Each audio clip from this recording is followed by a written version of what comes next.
I'm a mature adult, so all of my jokes are highly intellectual. Poop.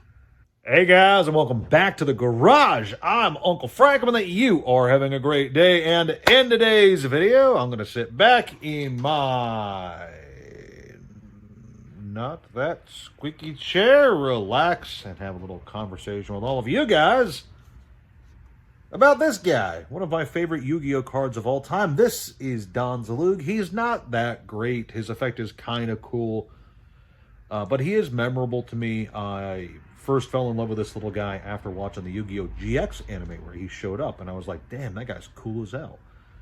And this particular version of the monster, the Lost Art promo, is my favorite because it has the original unedited art, so you get to see his guns, pew, pew, pew, really cool stuff.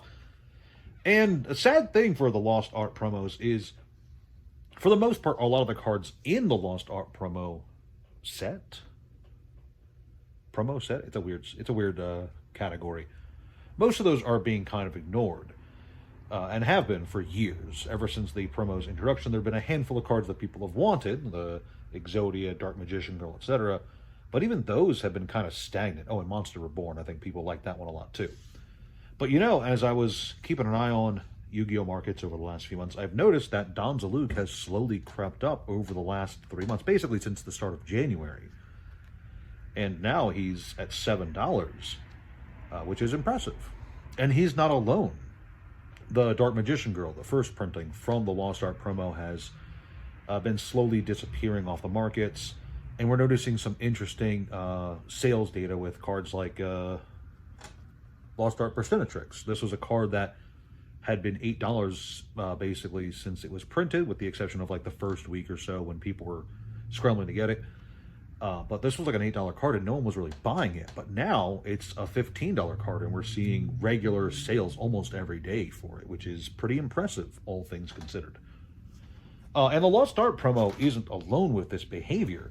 We're seeing a lot of cards in Yu-Gi-Oh! That have been unloved and unwanted for a very long time now that are suddenly, in a very short amount of time, getting a lot of attention. And, you know, it's not across the board, obviously. It's not every vintage card, every old card, every iconic card. But if you look, especially at iconic cards like Unlimited Blue Eyes White Dragon from LOB, which is a good card that has been at a decent price for a long time now, you're going to see over the last few months very sudden and very drastic spikes in price, basically since the start of the new year. And this is for a lot of vintage cards, a lot of very niche promo cards from back in the day, and relatively recently there's been some newer cards that have been seeing some attention.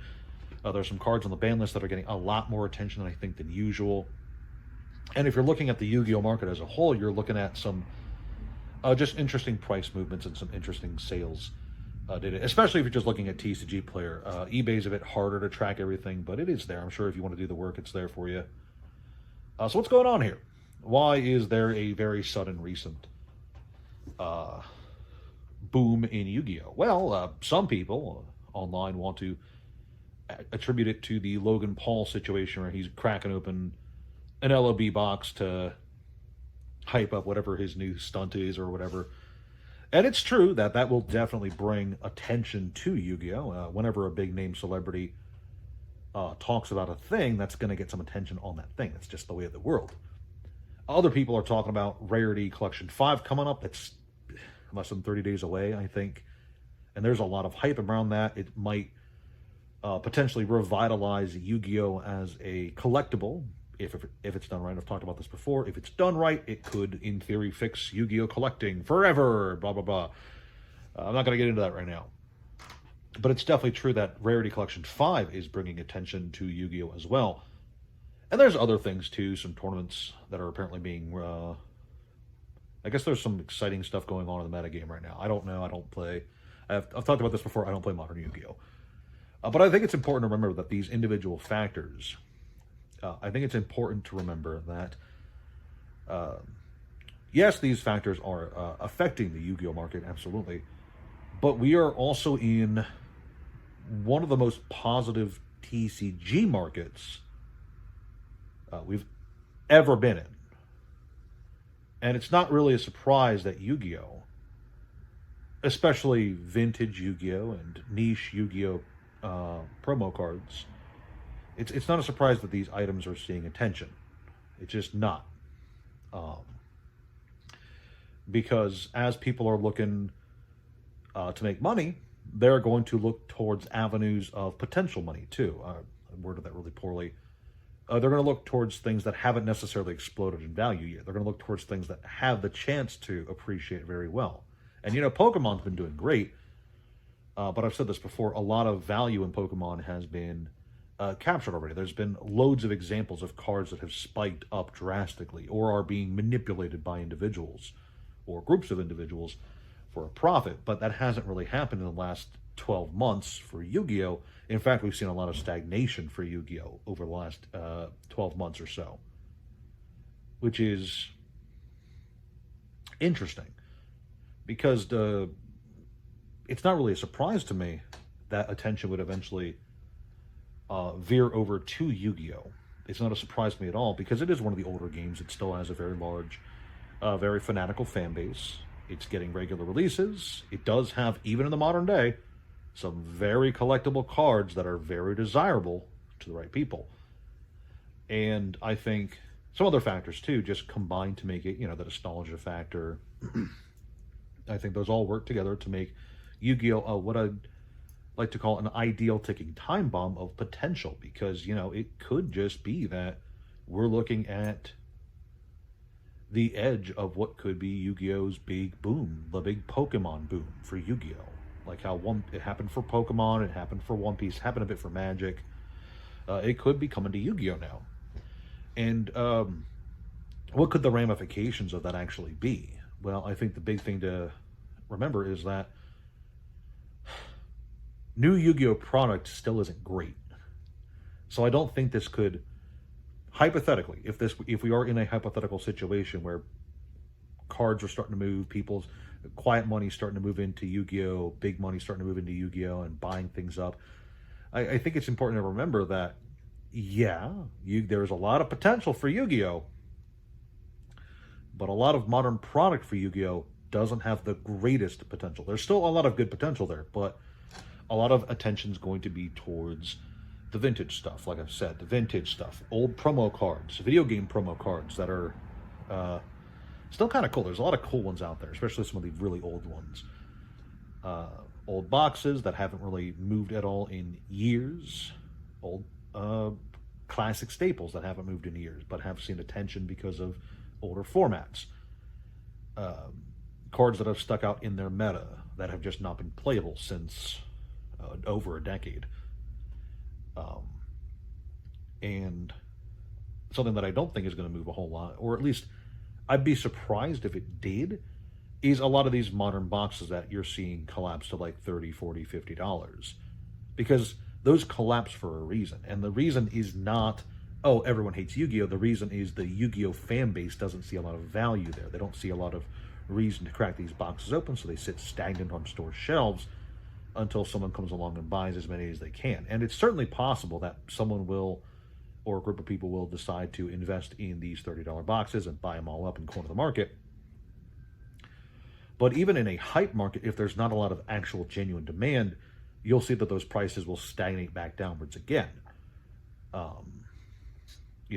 People like to harp on Journey Together as a bad product. They like to talk about how, or Twilight Masquerade, I think, is another good example, on how they're, even in the boom, not doing that great. Well, I think if there was a Yu-Gi-Oh! Boom, because again, this is all hypothetical, if there was a Yu-Gi-Oh! Boom, a lot of these modern products would see a lot of the same thing, where there's theoretically a lot of value there, but a lot of the people aren't biting. But I just want to talk about the fact that, when the Pokemon boom happened, by the time a lot of people realized what had happened, a lot of the money was already being made. When the One Piece boom happened, by the time people realized and started getting into One Piece and started panic buying boxes and stuff, a lot of the money was already made. And it's important to remember that a lot of trend chasers only know about things well after it's already happened, whereas the trendsetters tend to be quieter and do things early and buy with confidence, so to say. And it's not always that they're right or that they're always able to predict what's going to happen next. It could very well be that a lot of these people buying into vintage Yu-Gi-Oh! Now are going to regret those choices in 3 months, 6 months, a year. But it's also equally likely that what happened for Pokemon could happen to Yu-Gi-Oh! And I know that there's a lot of negativity for Yu-Gi-Oh! You know, rightfully so. Yu-Gi-Oh's had some major problems. But positivity towards the game and positivity towards it as a collectible, I believe it's important to understand that those don't necessarily need to match in order for prices to potentially go up or down, or down. You know, this is all hypothetical. And that the hell was that? Doesn't matter. The potential of the market is always going to elude even the smartest individuals.